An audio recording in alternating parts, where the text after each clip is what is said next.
खुद ही को कर बुलंद इतना कि खुदा बंदे से खुद पूछे बता तेरी रजा क्या है। इस वाक्य को चरितार्थ कर दिखाया है पूर्वी चंपारण जिले के केसरिया प्रखंड के हुसैनी गांव के रहने वाले अफजल अली ने। अफजल अली जो सरकारी शिक्षक अमजद अली के पुत्र हैं, इन्होंने यूपीएससी 2023 के परिणाम में ऑल इंडिया 574 रैंक हासिल कर अपने घर परिवार समेत पूरे ज़िले का नाम रोशन किया है। नमस्कार, आप देख रहे हैं न्यूज़ टाइम्स और मैं हूं अफसर कमाल। इस वक्त हमारे साथ मौजूद हैं अफजल अली। इनसे हम एक्सक्लूसिव बात करेंगे और जानने की कोशिश करेंगे कि इतनी बड़ी कामयाबी के पीछे की क्या है कहानी। सबसे पहले तो न्यूज़ टाइम्स की तरफ से आपको बहुत बहुत बधाई। हाँ, शुक्रिया बहुत बहुत आपका। अच्छा अफजल अली, ये बताइए कि देश का इतना टफेस्ट एग्ज़ाम यूपीएससी जिसको आपने क्रैक किया है, ये दिमाग में कहाँ से आया कि आपको ये यूपीएससी क्रैक करना है और इसकी प्रेरणा किससे मिली? जैसे ये एग्ज़ाम निकालने की जो इंस्पिरेशन है वो क्लास 12th के बाद मैंने डिसाइड किया कि इस एग्ज़ाम की तैयारी करनी है और इसमें अच्छा रैंक लाना है। क्योंकि मैंने सैनिक स्कूल से पढ़ाई की थी, तो वहाँ पे हमारे बहुत सारे जो क्लासमेट्स थे वो भी इसकी तैयारी करते थे और इंटरनेट पे, सोशल मीडिया पे हम तो देखते ही हैं, तो यहाँ से ये इंस्पिरेशन आता है। अफजल जी, आप गांव से बिलोंग करते हैं और ये जो है कितना मुश्किल है रहा ये आपका सफ़र और कितनी सारी परेशानियों का सामना करना पड़ा, आज आप मेरे दर्शकों को बताइए, क्योंकि देश का सबसे कठिनतम परीक्षा को आपने पास किया है। हाँ, मतलब इसमें सबसे मुश्किल की बात ये होती है कि जैसे बहुत लंबा प्रक्रिया होता है, 1 साल तक चलता है। और जैसे ये मेरा तीसरा अटेम्प्ट था, तो इसके पहले 2 बार तीसरे अटेम्प्ट में आपने क्लियर किया है? हाँ, इसके पहले 2 बार मैंने दिया था तो नहीं हुआ था, तो वो बहुत ही मुश्किल होता है कि नहीं होने के बाद भी लगे रहना।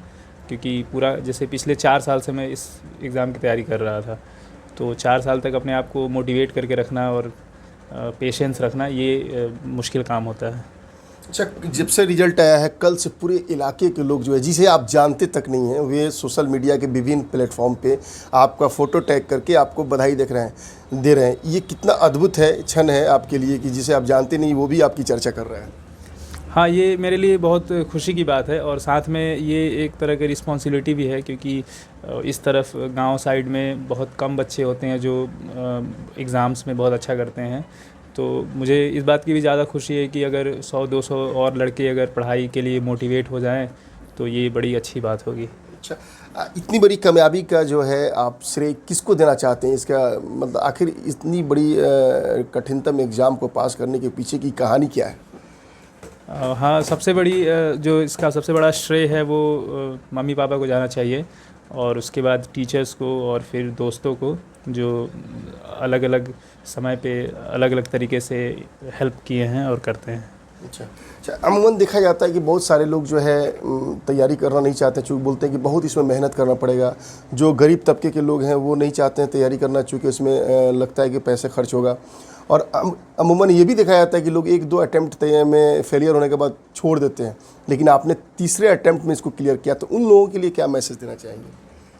हाँ, मतलब आज के टाइम में पढ़ाई के लिए तो पैसा लगता है, पढ़ाई महंगा हो गया है, तो इसके लिए है कि थोड़ा बहुत गवर्नमेंट भी सपोर्ट कर रही है, बहुत सारे तरह के स्कॉलरशिप मिलते हैं और पेरेंट्स को थोड़ा बच्चों की परवरिश और पढ़ाई पे को ज़्यादा फोकस करना चाहिए। कुछ और जो एक्स्ट्रा खर्चे हैं उस पर थोड़ा कम लगा सकते हैं। और आप एक बार जब किसी काम को शुरू करते हैं तो बहुत अलग अलग तरह के लोग आके आपकी मदद करते हैं, तो वो कहीं ना कहीं हेल्प करता है। जैसे मुझे भी बहुत लोगों ने अलग अलग टाइम पे हेल्प किया, तो ये एक तरीके की बहुत सही चीज़ है। अच्छा, आपने यूपीएससी क्रैक करने के लिए इतना मेहनत किया, इतना परिश्रम, इतना हार्डवर्क किया, इतना परिश्रम किया, जाहिर सी बात है कि देश का सबसे टफेस्ट एग्ज़ाम है, इसलिए किया कि आपका नाम होगा, आपको शोहरत मिलेगी, लाल बत्ती गाड़ियाँ मिलेंगी, या फिर देश के लिए कुछ करना चाहते हैं? नहीं, मतलब अब जो भी आदमी एग्ज़ाम्स की तैयारी करता है उसका व्यक्तिगत इंटरेस्ट तो रहता ही है कि वो अपने लिए अच्छा करना चाहता है, लेकिन साथ ही साथ अपने आस पड़ोस के लोग और समाज के लिए भी वो भी जुड़ जाता है। तो दोनों चीज़ें होती हैं जो आदमी को मोटिवेट करती हैं लाइफ में हार्ड वर्क करने के लिए। अच्छा, ये बताइए, आपने आप गॉड फादर किसको मानते हैं? गॉड फादर मतलब क्या होता है? मतलब किसको अपना किससे प्रेरणा लिया आपने इसको, ये चीज़ मैं जानना चाह रहा हूँ।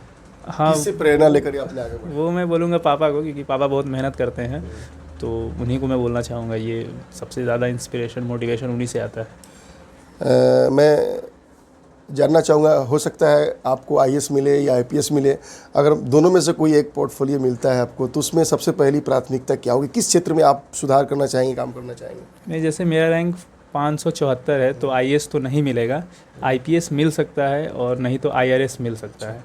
अगर आईपीएस मिला तो आजकल देखा जाता है ना कि प्रशासनिक मामले में जो है काफ़ी लोगों का शिकायत होता है, काफ़ी लोगों का शोषण होता है जो आम जनता की। अगर प्रशासनिक अगर आपको जिला पुलिस कप्तान बनने का मौका मिलता है तो उस क्षेत्र में सबसे पहले क्या आप रिफॉर्म करना चाहेंगे?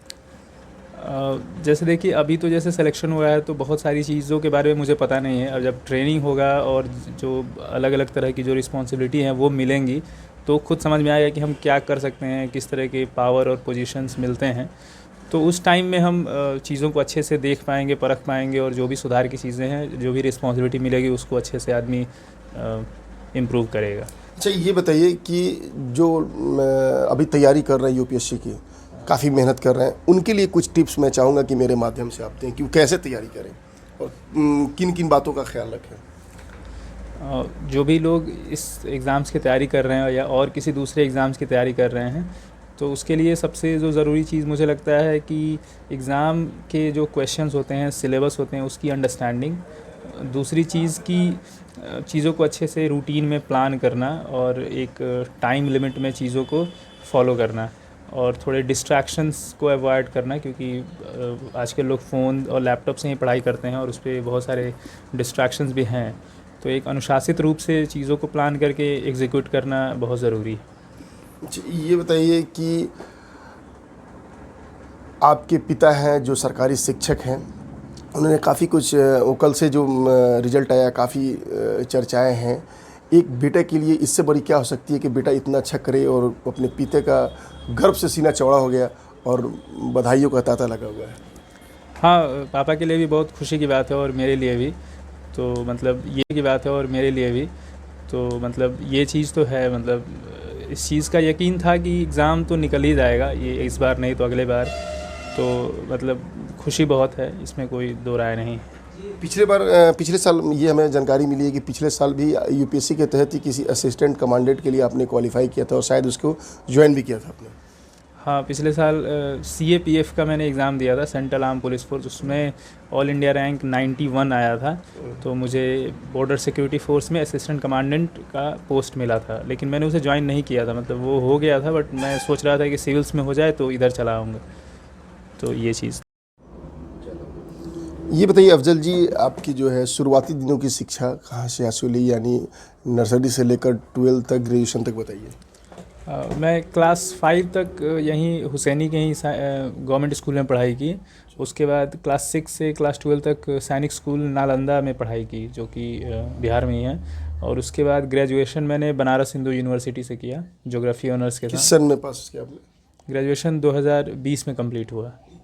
और उसके बाद मैं 2 साल से दिल्ली में रह रहा था, वहाँ पे मुखर्जी नगर में रहा।